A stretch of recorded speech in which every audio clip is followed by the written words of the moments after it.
Welcome to the Maclendon Minute. Today we're going to take a look at document retention. When you finalize your tax returns, you're left with a stack of documents. Which of those papers do you keep and which can be shredded? This can be confusing. So some people shred everything and others keep everything. In reality, different records need to be saved for different periods of time, and there is no need to keep records for longer than you have to. In this video, we are going to provide a breakdown on how long you should keep your important records. Let's start with the documents you need to keep physical copies of forever.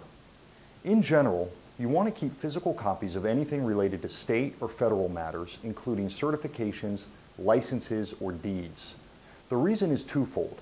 You want to have easy access to these documents in case you need them, and they are a hassle to replace. You especially want to have quick access to these documents in case incorrect information was communicated to credit bureaus or if your identity is stolen. The next stack are documents you should keep but do not have to maintain physical copies of.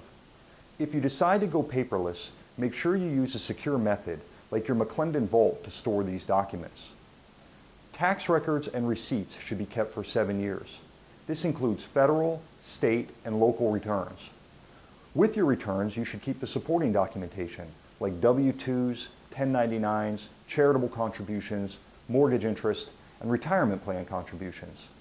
The IRS may audit you within 3 years if it suspects good faith errors, within 6 years if it believes you underreported income by at least 25%, and for an unlimited time if you did not file a return or filed a fraudulent return. Keeping these documents in an organized manner can alleviate stress in case the IRS reaches out to you. You should keep your pay stubs for 1 year to ensure they match your W-2. If the details match, shred the stubs. If not, contact your employer for revised W-2. Bank and brokerage statements should be kept for 7 years if tax-related expenses are documented, like charitable contributions or real estate taxes. Keep the statements with no tax significance for at least 1 year. Medical records and bills should be kept for 1 year after payment in case there are any disputes. You want to keep all records documenting the purchase of your home.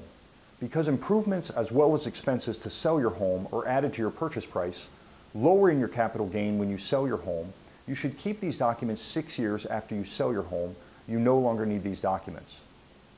As for warranties and receipts, keep them for as long as you own the item. Lastly is the subset of documents that you need to keep the most recent version of. You should keep your most recent annual insurance policy statements for any active insurance such as auto, homeowners, life, and annuity contracts. Keep the title of your car until it is sold. With your insurance policy, you should also maintain records of larger purchases like jewelry, antiques, and furniture to prove their value in the event of loss or damage. Before you discard your retirement plan statements, make sure any after-tax or Roth contributions are appropriately reported.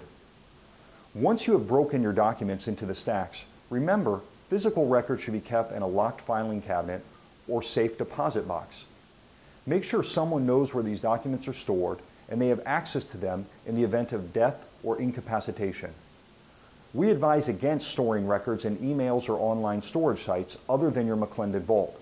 Our system uses the highest level of technology to scramble your data to prevent access to unauthorized users.